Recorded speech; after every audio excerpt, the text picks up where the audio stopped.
12월 11일 수요일 아침 묵상 구약성경 아모스 6장 1절에서 14절 하나님이 미워하시면 이라는 제목을 가지고 말씀을 살펴보도록 하겠습니다. 그 아모스 그 말씀은 북이스라엘에 대한 경고겠지요. 북이스라엘이 경제적으로 가장 호황기를 누렸던 여로보암 2세 때 하나님께서 아모스 선지자를 통해서 니네 그렇게 하다가 큰일 난다. 그리고 너희들이 지금 아수르가 애굽하고 전쟁하고 있으니까 거기서 혜택을 누리고 있는데 아수르가 그 전쟁 끝나면 니네들 다 무너뜨릴 거다. 그러니까 정신 차려라 라고 얘기하고 있습니다. 그런데 귀뚱으로도 안 듣죠. 귀담아 듣지도 않아요. 원래 잘 나가고 있을 땐 누가 말을 하면 사람이 잘 안 들어요.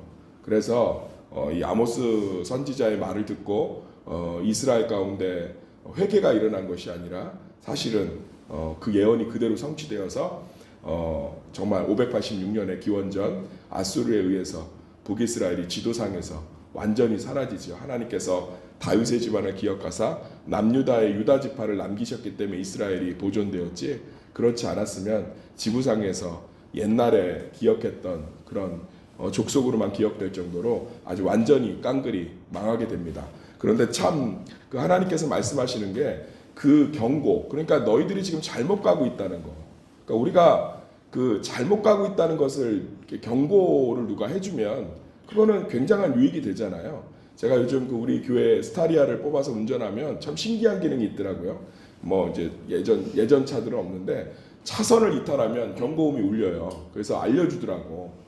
차 이렇게 다시 차선 이탈했으니까 원래 자리로 돌아오라고 이렇게 알려줘요. 그리고 차 간격이 너무 좁아도 알려주고 앞차가 출발해도 알려주고. 그러니까 운전할 때 스트레스가 굉장히 이렇게 떨어지더라고요. 왜냐하면 긴장을 하지 않아도 되니까 굉장히 이렇게 경고음으로 내가 안전 운전을 할 수 있도록 알려주더라고요. 우리 주변에 그런 거 많죠. 불나면은 이제 연기를 감지해서 화재 경보기가 그 아파트마다 달려 있으니까 이 천왕동 지역에, 그러니까 모든 주민들이 좀 안심하고 잘 수 있는 거 아니겠습니까? 그리고 또 최전선에서 우리 군인들이 지켜주고 어떤 인공위성으로 대북 감시 그런 걸 하고 있기 때문에 어떤 징후가 발견되면 즉각적으로 우리가 준비할 수 있는 거 아니겠습니까?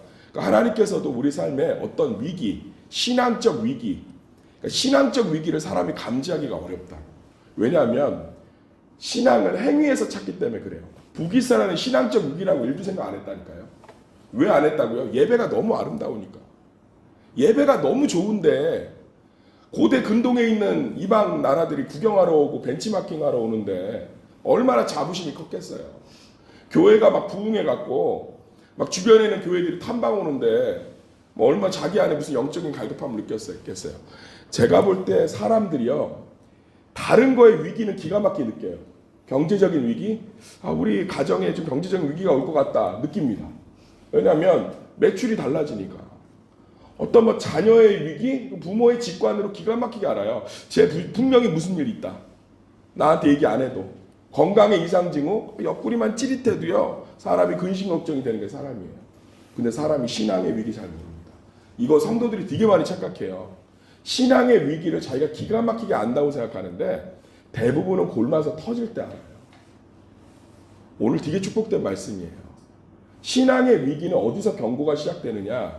왜 신앙의 위기를 알 수 없느냐? 아까 얘기했죠. 우리는 신앙을 행위로 보기 때문에. 내가 새벽 예배를 안 빠지면, 내가 예배를 안 빠지면, 내가 어떤 신앙적인 행위를 하고 있으면 내가 지금 하나님의 말씀으로부터 멀어져 있는지, 진짜 여호와를 경외하고 있는지, 경외하고 있지 않은데 내가 그런 행위가 반복되고 있으면 내 신앙에 큰 문제가 없다고 생각해요.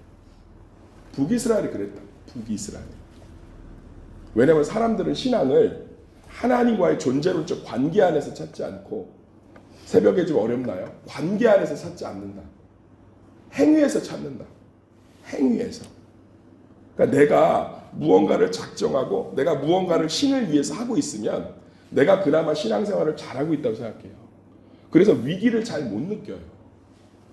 사랑하는 성도님들, 오늘 그래서 북이스라엘이 아모스의 위기를 하나도 귀담아 듣지 못한 거예요.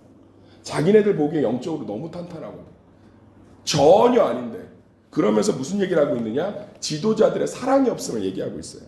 너희들이 비파 소리에 맞추어 노래를 지절거리며 다윗처럼 자기를 위해 악기를 만들고, 지금 가난한 사람들은 죽어가고 저울을 속이고 고리대금을 뜯고 정말 이스라엘의 공동체가 다 와해되고 있는데 지도자들이란 사람들이, 돈 많은 사람들이 상하 침대에서 늦게 일어나고. 그러니까 사랑하는 성도님들, 신앙의 위기는 딱 여기서 시작돼요. 사랑이 없어지기 시작할 때가 신앙의 위기예요. 그냥 내가 예배는 안 빠지는데 다 꼴보기 싫어. 신앙의 위기인 줄 믿습니다. 내가 막 그냥 내 자신도 사랑스럽지가 않아. 신앙의 위기예요. 그러니까 신앙의 위기는 어디서 찾는 거냐? 하나님 사랑, 이웃 사랑이 없어지기 시작해요. 그럼 뭐예요? 내 믿음의 위기가 왔다는 거예요. 내가 지금 신앙의 행위만 남았지 하나님과의 온전한 교제가 없다는 거예요. 이게 얼마나 좋은지 몰라요. 저도 마찬가지예요. 성도들이 꼴보기 싫을 때가 있어요. 또는 제 가족이 원망스러울 때가 있습니다. 나를 이렇게 만들었다라고 생각할 때가 있어요. 제 주변이 다 귀찮고 모든 게 싫을 때가 있어요. 제가 말씀을 전하고 찬양을 하는데 허공에다 대는 것 같아요. 하나님에 대한 사랑이 없습니다. 그럼 제 신앙이 뭐예요? 위기예요. 위기라고. 그러면 깊은 기도를 통해서 하나님과의 관계, 그리스도 안에서 내가 얼마나 사랑받고 있는지, 주님이 나를 얼마나 사랑하고 있고 얼마나 이 죄인에게 귀한 영혼들을 맡기셨는지, 다시금 우리 신앙을 하나님 안에서 찾으려고 하면, 그 교제를 회복하면 놀라운, 항상 그 신앙의 위기를 극복하면 하나님이 주시는 축복이 있는 줄 믿습니다. 신앙의 위기는 내 마음밭에서 시작된다는 거예요. 오늘 지금 하나님이 그 얘기를 하고 있는 거예요. 얘들아, 니네 악기 화려하고 니네 막 예배 때 조명 화려하게 켜고 찬양단이 몇백 명씩 쓰고 되게 아름다워 보이지. 그러면서 찬양하고 나가면서 가난한 사람들 압제하고.